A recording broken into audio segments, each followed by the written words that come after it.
জয় গুরু। শ্রী শ্রী ঠাকুরের আত্মকথা। ভালোবাসা ও শ্রী শ্রী ঠাকুরের মায়ের প্রতি টান নিয়ে কথা উঠল।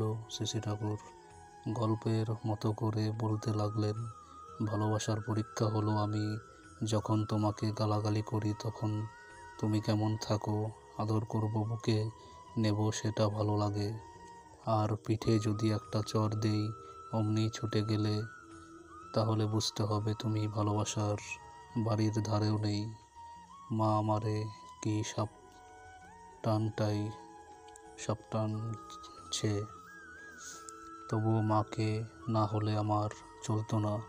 বাইরে কোনো ভালো করে আসলে একটা কথা বলেও তো আত্মপ্রসাদ নিতে ইচ্ছা করতো, কিন্তু আমার কপালে তার সুযোগ জুটত না। একদিন বাড়িতে মা আমাকে মেরেছে, তারপরে কিশোরী ডাক্তারের বাড়ি গেছি। যে ডাকলাম ডাক্তার, সাথে সাথে পিঠে পটাশ করে এক বাড়ি, তাকিয়ে দেখি মা। তারপর সেখান থেকে দিলাম দৌড়। এক দৌড়ে ওই সে একেবারে কত ঘুরে। মাও ছুটল পিছন পিছন। তারপর লাফাইয়ে যে পড়লাম নদীর জলে, মাও পড়ল। ডুব সাঁতার দিতে লাগলাম, মাও পাঁচ সাঁতার দিয়ে আসে। শেষে মা আর আমারে খুঁজে পায় না। অনেকক্ষণ পরে দেখি মা উঠে গেল। তারপর আমিও আস্তে আস্তে উঠে আসলাম। কথা বলতে বলতে শ্রী শ্রী ঠাকুর একটু আনমনা হয়ে পড়লেন। চোখ যেন তার সুদূর অতীতের স্মৃতিতে নিবদ্ধ। একটু থেমে আবার বলতে শুরু করলেন, মা আমারে কত মারত, কিন্তু আমার মারে না হলে চলতো না।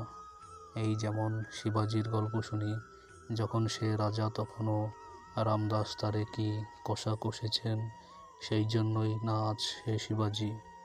কিন্তু শিবাজির ছেলে শম্ভুজির বেলায় আর তার দরকার হয়নি, কারণ সে তৈরি মালই পেল। ধরো তুমি বাংলার গভর্নর, আমি যদি তোমারে ধরে মারি, তাতে যদি তুমি ছিটকে যাও তাহলেই সব ছিটকে গেল। বড়াল বাংলো কিনে নেবার কথা চলছে।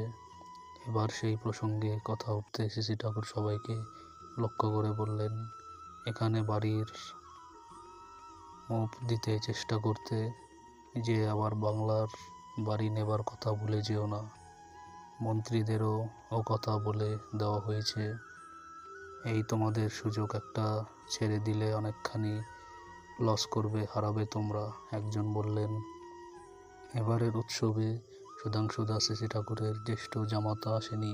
শ্রী শ্রী ঠাকুর সামর্থ্য থাকতেও যদি কেউ না আসে আমার ভালো লাগে না। শ্রী শ্রী ঠাকুর অনুকূলচন্দ্রের সহিত কথোপকথন সংকলিত পূজনীয় শ্রী শ্রী দেবী প্রসাদ মুখোপাধ্যায় সূত্র দ্বীপরক্ষী 3য় খণ্ড 22/8/1957। জয় গুরু।